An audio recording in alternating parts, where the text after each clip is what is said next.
Hello बच्चों, कैसे हो? आज हम क्षितिज में जो दूसरी कविता है ललित द्वारा रचित वाक। पहली कविता हमने की थी, कबीर के पद किए थे, साकिया और सबक। आज हम दूसरी कविता करेंगे। तो जो ललित कवित्री है ये कश्मीर की रहने वाली थी। पहले तो जो इसके जीवन का परिचय है ये पूरा का पूरा इसमें से तुम पढ़ोगे। इसको याद करने की जरूरत नहीं है, समझ के बस पढ़ना है। और इसमें से तुमने ऑप्शन वाले प्रश्न उत्तर छापने हैं। कहाँ पर इनका जन्म हुआ, कौन से सन में हुआ, कश्मीर की रहने वाली थी, ठीक है। और ये इनकी क्या क्या मुख्य है, काव्य शैली क्या थी, जैसे वाक है और वाक ही हमारी कविता है, ठीक है। तो इस प्रकार से इसमें से जितने भी तुम्हारे ऑप्शन वाले प्रश्न उत्तर बनते हैं तुम्हें सारे वो छांट कर अपनी कॉपी में लिखने हैं। तो उसके बाद आज हम करेंगे वाक कविता, ठीक है। सबसे पहले तो वाक क्या होता है? वाक का मतलब है वाणी, शब्द या कहना, ठीक है। तो ये कश्मीरी भाषा में कश्मीर में जिस प्रकार से हम यहाँ पर भजन शब्द वगैरह कहते हैं तो उसी प्रकार से कश्मीर में वाक शैली का प्रयोग किया गया है। तो जो कवित्री है इस कविता के माध्यम से हमें यह बताना चाहती हैं कि परमात्मा को पाने के लिए उन्होंने कितने प्रयास किए हैं, या मानव कैसे कैसे प्रयास करता है, या मानव जीवन में आकर क्या क्या करता रहता है और वो परमात्मा का भजन नहीं कर पाता है, परमात्मा को नहीं मिल पाता है। उससे पाने के लिए क्या करना चाहिए और उसने किस प्रकार से अपने जीवन को बिना बात ही व्यर्थ में गवा दिया है, बेकार में गवा दिया है, इसका इस कविता में बड़ा ही सुंदर चित्रण किया गया है। तो वे वाक जो हमारी कविता है ललित द्वारा रचित है, ये हम शुरू करते हैं। सबसे पहले पहला, रस्सी कच्चे धागे की खींच रही मैं नाव, जाने कब सुन मेरी पुकार, करे देव भव सागर पार। सबसे पहले प्रसंग, प्रस्तुत पंक्तियां हमारी हिंदी के पाठ्य पुस्तक क्षितिज भाग 1 में ललित कवित्री द्वारा रचित वाक में से लिया गया है। इसमें कवित्री क्या बताना चाहती है, परमात्मा को पाने के लिए उन्होंने कौन कौन से प्रयास किए हैं, इनका यहाँ पर सुंदर चित्रण किया है। तो क्या कह रही है, रस्सी कच्चे धागे की खींच रही है नाव। कि जिस प्रकार से पूरी कविता में प्रतीकात्मक शैली का प्रयोग किया गया है। प्रतीकात्मक क्या होता है कि कोई और बात कहकर किसी और के बारे में बताना, यानी किसी और चीज का उदाहरण देकर उस बात को समझाना। तो जैसे यहाँ पर पहली पंक्ति में क्या समझाने की कोशिश की गई है कि जिस प्रकार से नाव को समुद्र में सागर में खींचने के लिए मोटी मजबूत रस्सी की जरूरत होती है तभी खींच सकती है ना। तो उसी प्रकार से कवित्री क्या बता रही है, रस्सी कच्चे धागे की खींच रही है नाव, यानी रस्सी कैसी है, कच्चे धागे की है बिल्कुल, और उससे मैं नाव खींचने का प्रयत्न कर रही हूँ, नाव को खींचने की कोशिश कर रही हूँ। अर्थात कहने का भाव क्या है कि मैं परमात्मा को पाने के लिए जिन चीजों का, जिस आधार का, जिन वस्तुओं का प्रयोग कर रही हूँ वो वस्तु उसके लिए है ही नहीं, बहुत तुच्छ और कमजोर वस्तुओं का प्रयोग कर रही हूँ। कि जिस प्रकार से नाव को खींचने के लिए मोटे रस्से की जरूरत होती है, लेकिन अगर हम कच्चे धागे से नाव खींचेंगे तो वो तो बेकार होगा, व्यर्थ जाएगा, हमारी वो कोशिश बेवकूफी होगी। तो इसी प्रकार से कवित्री क्या कह रही है कि मैं परमात्मा को पाने के लिए, इसी लाइन के माध्यम से कवित्री क्या कह रही है कि परमात्मा को पाने के लिए मैं बेकार के ही दूसरे प्रयास करती रहती हूँ जो उसके लिए है ही। जाने कब सुन मेरी पुकार, करे देव भव सागर पार। जाने कब सुन मेरी पुकार, परमात्मा न जाने कब मेरी पुकार सुनेगा, कब मेरी प्रार्थना को सुनेगा। करे देव भव सागर पार, और मुझे देव परमात्मा के लिए है इस भव, भव का मतलब संसार, सागर का मतलब सागर, सागर रूपी संसार से कब इस मुझे पार करेगा, यानी मुझे कब परमात्मा से का मिलन होगा। भव सागर में क्या है, अनुप्रास अलंकार, रूपक अलंकार का प्रयोग किया गया है, ठीक है। अलंकार में साथ ही साथ बताती जाऊंगी, अंडरलाइन करते रहना और साथ ही साथ अपनी किताब में लिखते जाना। भव सागर में रूपक अलंकार का प्रयोग किया गया है। तो कवित्री क्या कहना चाहती है कि जिस प्रकार से नाव को खींचने के लिए मोटे रस्से की जरूरत होती है, अगर हम कच्चे धागे से खींचेंगे तो वो तो एक मजाक की तरह हो जाएगा, वो हमारी कोशिश बेकार जाएगी। उसी प्रकार से मैं भी परमात्मा को पाने के लिए जिन प्रयास का जो प्रयास कर रही हूँ वो सारे बेकार हो रहे हैं, व्यर्थ हो रहे हैं। जो चीजें मुझे करनी चाहिए वो मैं अर्थात नहीं कर पा रही हूँ। और इसी से आगे कवित्री क्या कह रही है कि परमात्मा मेरी पता नहीं पुकार कब सुनेगा, मेरी प्रार्थना कब सुनेगा और मुझे इस संसार रूपी भवसागर से पार उतारेगा और अपने पास बुलाएगा। अभी आगे है, पानी टपके कच्चे सकोरे, व्यर्थ प्रयास हो रहे मेरे। पानी टपके कच्चे सकोरे, जिस प्रकार से कच्ची मिट्टी का सकोरा होता है, बर्तन मिट्टी से बना हुआ कटोरे टाइप में, जैसे कच्ची होता है कि अगर कच्ची मिट्टी के सकोरे में ऊपर से पानी टप टप करके टपकेगा तो क्या होगा, कुछ ही समय के पश्चात वो सकोरा गल के टूट जाएगा। और व्यर्थ हो रहे प्रयास मेरे, इसलिए परमात्मा को पाने के लिए मैं जिन जिन साधनों का प्रयोग कर रही हूँ वो मेरे किस प्रकार से हैं, कच्चे सकोरे की तरह हैं जो मेरे बेकार जा रहे हैं। और इसीलिए व्यर्थ प्रयास हो रहे मेरे, और मेरी जितनी भी कोशिशें परमात्मा को पाने के लिए हो रही हैं वो सब बेकार जा रही हैं। अर्थात कवित्री का कहने का क्या मतलब हुआ कि जिस प्रकार से कच्चे सकोरे में, कच्चे मिट्टी के बर्तन में बिना पकाए हुए जब तक उसको तपा के पक्का नहीं बना लेते हैं, अगर गीली मिट्टी का ही कोई सकोरा बनाएंगे, कच्चा ही बनाएंगे और उसके ऊपर पानी टपकाते रहेंगे तो वो टूट जाएगा और हमारा जो मकसद है उससे भरने का वो पूरा नहीं हो पाएगा। तो उसी प्रकार से परमात्मा के पास जाने के लिए मैं जिन जिन साधनों का प्रयोग कर रही हूँ वो मेरे सारे साधन किसके समान है, कच्चे सकोरे के समान है, कच्चे बर्तन के समान है। इसलिए परमात्मा के पास जाने के लिए मैं जितनी भी कोशिशें कर रही हूँ, जो भी प्रयास कर रही हूँ वो मेरे सारे बेकार हो रहे। व्यर्थ का मतलब बिना बात नाहक बेकार चले जाना। जी में उठती रह रहे हूँ, जी में उठती, और मेरे मन में क्या उठ रहा है, रह रहकर बार बार भूख, ये एक लालसा उठ रही है, कुछ कार्य करने की इच्छा जो होती है ना, तड़प जो होती है उसे बोलते भूख उठना। घर जाने की चाह है धीरे, यानी बार बार मेरे मन में क्या तड़प उठती है, क्या लालसा उठती है परमात्मा को पाने के लिए। घर जाने का मतलब यहाँ पर कवित्री क्या है, परमात्मा को पाने के लिए वो जाना चाहती है।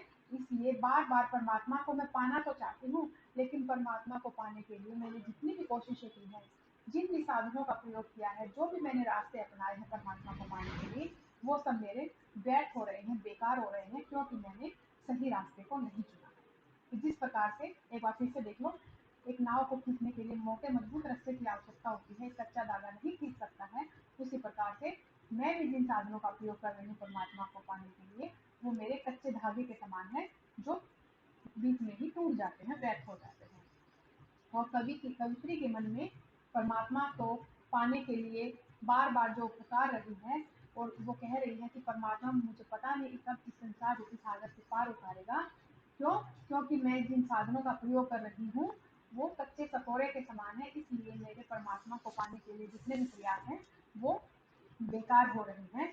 मेरे मन में बार बार परमात्मा को के पास जाने के लिए इच्छा जागृत होती है, जागती है, और घर जाने की चाह है मेरी, और परमात्मा के पास जाने के लिए मेरी जो चाह है, इच्छा है, वो मुझे बुरी तरह से बेचैन कर रही है। लेकिन इसके साथ साथ कवित्री बताना चाहती है कि मैं पाना तो चाहती हूँ, लेकिन मेरे जो साधन हैं, जो मेरे तरीके हैं वो सब गलत हैं और मेरे वो सारे प्रयास बेकार हो रहे हैं। ठीक है,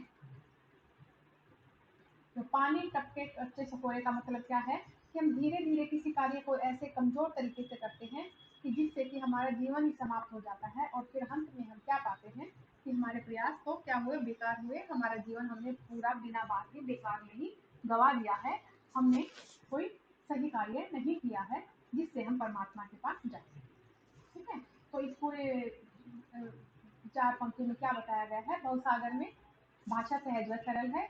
पूरे इन पंक्तियों में तत्सम शब्दों का प्रयोग किया गया है।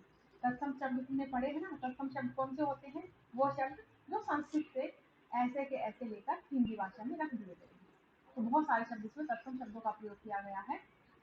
इसमें रूपक अलंकार भवसागर में, रह में पुनरुक्ति प्रकाश अलंकार है। पुनरुक्ति प्रकाश अलंकार कौन सा होता है, जहाँ पर एक ही शब्द का दोबारा से प्रयोग किया जाए, जैसे रह है, भूख में रह शब्द का 2 बार प्रयोग किया गया है। अनुप्रास अलंकार का प्रयोग किया गया है, जैसे मेरी पुकार, रै से शब्द खत्म होता है, पुकार में भी रै से खत्म होता है, तो यहाँ पर अनुप्रास अलंकार का प्रयोग किया गया है। ठीक है, लयात्मकता है, गयात्मकता है, और इसके साथ साथ प्रसाद गुण है और शांत रस है और लाक्षणिक प्रयोग किया गया है। लाक्षणिकता का मतलब क्या है कि किसी दूसरी चीज के माध्यम से कुछ और बताना चाहा, कि जिस प्रकार से यहाँ पर सांसारिक कार्यों के माध्यम से परमात्मा को पाने की बात को बताया गया है, इससे जैसे प्रतीकात्मकता यानी किसी और के माध्यम से कुछ और बात समझाने की कोशिश की गई है, वहां पर लाक्षणिकता का प्रयोग किया जाता है। तो इस पूरी 4 पंक्तियों में लाक्षणिकता का सुंदर प्रयोग किया गया है। ये सारी बातें तो विशेष में लिखोगे। अब आगे है दूसरा, खा खा कर कुछ पाएगा नहीं, न खाकर बनेगा अहंकारी, सम खा तभी होगा संभावी, खुलेगी साकर बंद द्वार। इन पंक्तियों के माध्यम से कवित्री ने ये बताना चाहा है कि परमात्मा को पाने के लिए हमें किस प्रकार से जीवन जीना चाहिए। क्या बताया गया है कि खा खा कर कुछ पाएगा नहीं, यानी अपने अगर जीवन में तू अपने स्वाद को लेकर अलग अलग प्रकार के व्यंजन, अलग अलग प्रकार की कोई भी चीजें खाता रहेगा, तो ऐसा कुछ करने से परमात्मा को नहीं पा पाएगा। और न खाकर बनेगा अहंकारी, और अगर तू व्रत करेगा तो अपने आप को ये सोचेगा मैं ज्यादा संयमी हो गया हूँ, मैं तो इतने व्रत करता हूँ परमात्मा को पाने के लिए, मैं तो भूखा रहता हूँ, ये सब कुछ करता हूँ, तो क्या होएगा, अहंकारी घमंडी बन जाएगा। समखा तभी होगा संभावी, समखा यानी समान भाव से रहे, खा का मतलब समान भाव से रहना, तभी होगा संभावी, तभी क्या होगा, संभावी का मतलब क्या है, समान, ना तो दुख में ज्यादा दुखी होना बनना, न खुशी में ज्यादा खुशी होना, न ज्यादा क्रोध करना, न ज्यादा किसी चीज का दुख मनाना। तो ऐसा व्यक्ति जो होता है, जो समान भाव से अपना जीवन व्यतीत करता है, उसे कहते हैं संभावी, यानी समखा, समान भाव से रहे, हर तरह हर अवस्था में एक जैसे शांत स्वभाव का बनकर रहे, तभी तो परमात्मा को पा सकता है। और उसके बाद क्या कह रहे हैं, खुलेगी सांकल बंद द्वार की, और जो तेरे दिमाग की, जो तेरी अज्ञानता तेरे दिमाग में, तेरे विचारों में पड़ा हुआ है, तभी वो सांकल खुलेगी, यानी वो सारी अज्ञानता खत्म होगी। जिस प्रकार से दरवाजे को खोलने के लिए हमें सांकल खोलनी पड़ती है, उसी प्रकार से जो हमारी बुद्धि मंद पड़ी है, बंद पड़ी है, अज्ञानता का जिसके ऊपर पर्दा पड़ा हुआ है, वो अज्ञानता तभी खत्म होगी जब हम संभाव से सारे कार्य करते हुए जाएंगे। ठीक है, तो इन पंक्तियों के माध्यम से कवित्री ने क्या बताने की कोशिश की है कि मनुष्य को हमेशा समान भाव से रहना चाहिए, न तो हर बात पर, छोटी सी बात पर क्रोध करना चाहिए, न ही छोटी सी बात पर जरूरत से ज्यादा खुशी, यानी समान भाव से मनुष्य को रहकर परमात्मा की प्राप्ति कर सकते हैं। ठीक है, विशेष में वही आ जाएगा, सत्सम शब्दों का प्रयोग किया गया है, वाक्य सहज व सरल है, और इसके साथ साथ क्या है, लयात्मकता और व्ययात्मकता है, पुनरुक्ति प्रकाश अलंकार है, अनुप्रास अलंकार और रूपक अलंकार का सुंदर प्रयोग किया गया है, शांत रस है और लाक्षणिकता का सुंदर प्रयोग किया गया है। अब है तीसरा, आई सीधी राह से गई न सीधी राह, सुषुम सेतु पर खड़ी थी, बीत गया दिन आ, जेब टटोली कोड़ी न पाई, मांझी को दूं क्या उतराई। यानी इन पंक्तियों में कवित्री ने उस समय का वर्णन किया है कि जब हम जीवन में, जब हम जन्म लेते हैं और जब हमारी मृत्यु होती है, तो उस समय हम कैसे आते हैं और पूरा जीवन किस प्रकार से व्यतीत करके हम इस संसार से चले जाते हैं, और अंत समय में हमें पछताना पड़ता है कि हमने कोई भी अच्छा कार्य नहीं किया है। तो उसी के ऊपर कवित्री ने यहाँ पर वर्णन करते हुए क्या किया है, आई सीधी राह से, यानी मैं यहाँ पर जीवन में जब मैंने जन्म लिया इस धरती पर, जब मैं आई, जब मैंने जन्म लिया तो मैं सीधी रास्ते से आई और गई न सीधी राह, लेकिन जब मृत्यु के पश्चात जब गई तो मैं सीधे रास्ते से नहीं, यानी भटक गई। इस जीवन में, इस संसार में आकर मैं भटक गई और मैंने गलत रास्ते चुन लिए और इधर उधर भटकती हुई अपनी जीवन लीला को खत्म कर दिया। और जब मैं गई तो मैं जिस सीधे सरल स्वभाव से आई थी, जाते वक्त मैं वैसी नहीं थी। सुषुम सेतु पर खड़ी थी, सुषुम सेतु एक योग साधना है, उसके बारे में बताया गया है कि मैंने उस योग साधना को अपनाया तो सही, लेकिन उसको सही तरीके से नहीं जान पाई, उसके ऊपर अमल नहीं किया, उसके ऊपर प्रयास नहीं किए सही तरीके से, और बीत गया दिन और पूरा जीवन मेरा इसी प्रकार से बीत गया, खत्म हो गया। जेब टटोली कोड़ी न पाई, और जब परमात्मा के पास मृत्यु के पश्चात गए तो उस समय क्या हुआ, जब मैंने अपनी जेब टटोली, अपनी जेब देखी कोड़ी न पाई, कोड़ी का मतलब होता है खोटा सिक्का, कि मेरे पास परमात्मा को देने के लिए एक खोटा सिक्का भी नहीं था। यानी कहने का मतलब क्या है, छोटे सिक्के का मतलब क्या है कि मैंने अपने जीवन में कोई भी नेक कार्य, अच्छा कार्य नहीं किया जिससे कि मैं परमात्मा को, जिस प्रकार से मांझी को दूं मैं क्या उतराई, यानी जिस प्रकार से एक मांझी, एक नाविक हमें सागर से जैसे नाव के माध्यम से पार उतारता है और फिर हम उसको किराए के रूप में पैसे देते हैं, तो जब मैं परमात्मा के पास गई तो उस समय परमात्मा को देने के लिए मेरे पास कुछ भी नहीं था। यानी जीवन में मैंने ऐसा कोई भी नेक कार्य नहीं किया था कि जिससे मैं उसे अपने जीवन में मैंने क्या किया है उसके लिए एक मांझी के तौर पर जो उतराई देते हैं, तो उसी प्रकार से परमात्मा को देने के लिए मेरे पास कोई भी अच्छे कार्य नहीं थे बताने के लिए। तो उस समय मुझे सिर्फ पछतावा ही हुआ। मांझी को दूं मैं क्या उतराई के बाद प्रश्नवाचक चिन्ह है, तो यहाँ पर प्रश्न लगा। ठीक है, तो इन पंक्तियों के माध्यम से कवित्री ने क्या किया, कहा है, ये कहने की कोशिश की है कि हम जीवन में जब आते हैं, आते तो सीधे सरल स्वभाव से हैं, सही रास्ते से आते हैं, लेकिन इस संसार में आने के पश्चात इतने उल्टे सीधे कार्य करके गलत रास्तों पर चलकर जाते हैं कि हम जाते हैं तब उतने सीधे सरल नहीं होते हैं। और जो परमात्मा को पाने के लिए सुषुम्ना नाड़ी के माध्यम से या योग तप के माध्यम से हमें जो प्रयास करने चाहिए, हम उसके बारे में सोचते जरूर हैं लेकिन वो कोशिश नहीं करते हैं, और बीत गया दिन आह, यानी उसके पश्चात हमारा जीवन जो ही बीत गया, चला गया, व्यर्थ ही गवा दिया। और जब परमात्मा के पास जब हम, हमारी मृत्यु के पश्चात जब हम वहां पर जाते हैं, तो हमारे पास जिस प्रकार से सागर को पार कराने के लिए किसी नाविक को, माझी को हमें कुछ ना कुछ किराया देना होता है, तो उसी प्रकार से परमात्मा के पास हम जब गए तो हमारे पास उसे देने के लिए, यानी जीवन में हमने आकर इस संसार में क्या किया क्या नहीं किया, उसे देने के लिए हमारे पास कुछ भी नहीं था। यानी हमने जीवन में कोई भी नेक काम नहीं किया, अच्छा कार्य नहीं किया कि जिससे हम परमात्मा को अपने वो अच्छे कार्य उत्तराई के तौर पे देकर अपने कार्य गिनवा सके। इस प्रकार से कवित्री यहाँ पर आप पछता कर ये कह रहे हैं। यानी जीवन में हर व्यक्ति को इस माध्यम से ये सुझाव दे रही हैं कि जीते जी हमें अपने नेक कार्य करने चाहिए, ताकि परमात्मा के पास जाने के बाद हम अपने कार्यों का लेखा जोखा उसे दे सके, हम उसे बता सके कि हमने इस जीवन में क्या अच्छे कार्य किए।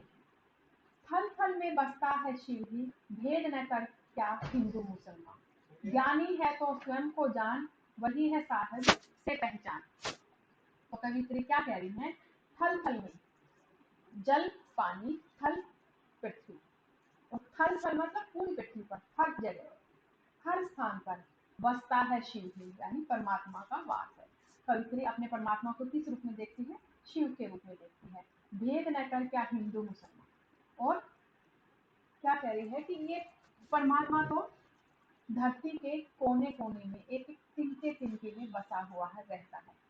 इसलिए तुम ये भेद मत कर, ये अंतर मत कर कि क्या तू हिंदू है या मुसलमान है, यानी हर जगह परमात्मा का वास है।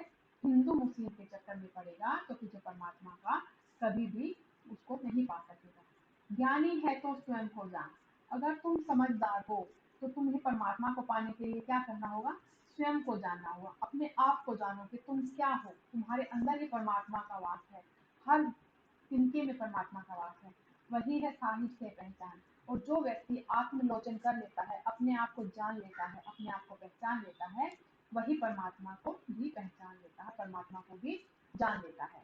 तो इस प्रकार से कवित्री ने क्या बताने की कोशिश की है कि हर तिनके तिनके में, हर कण कण में, हर स्थान पर परमात्मा का वास है। हिंदू मुसलमान के चक्कर में पड़कर, अलग अलग धर्मों के चक्कर में पड़कर अगर हम भेद करते रहेंगे तो परमात्मा को नहीं पा सकते हैं।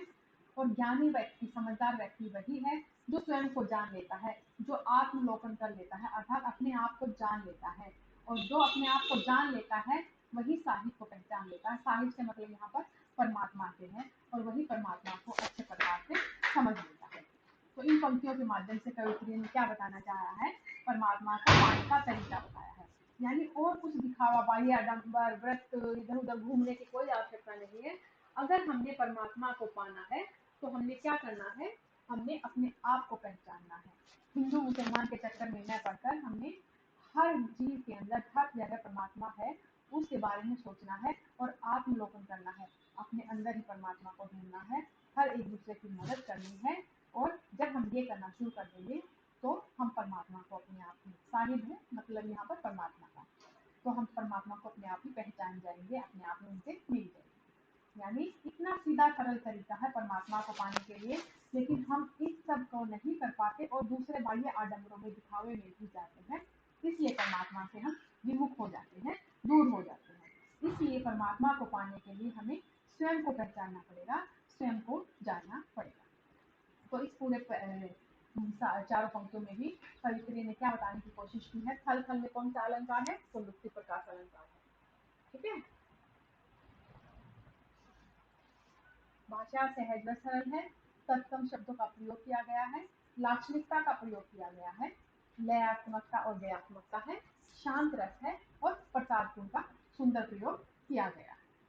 ठीक है, तो आज हमारी ये वाक जो कविता थी, ये आज हमारी खत्म होती है। आज का तुम्हारा कार्य इतना ही है।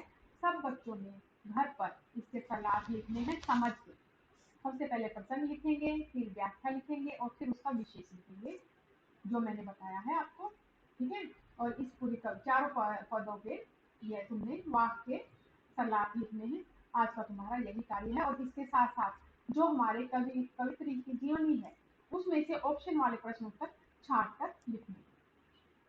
ठीक है, तो आज का हमारा कार्य यहीं पर खत्म होता है। कल हम इसके प्रश्न उत्तर करेंगे और हर कार्य रोज की रोज करेंगे। कोई भी बच्चा किसी भी कार्य को पेंडिंग नहीं छोड़ेगा, नहीं तो बहुत ज्यादा काम इकट्ठा हो जाता है। मैंने बीच में कुछ दिनों तक कोई नया काम नहीं दिया था, इसीलिए नहीं दिया था कि जिस बच्चे का जो कोई कार्य हो पुराना रहता है, दोहराई करने का है या लिखने का है, वो कार्य साथ के साथ कर सके। इसलिए आज का काम यहीं पर हम खत्म करते हैं, आज की क्लास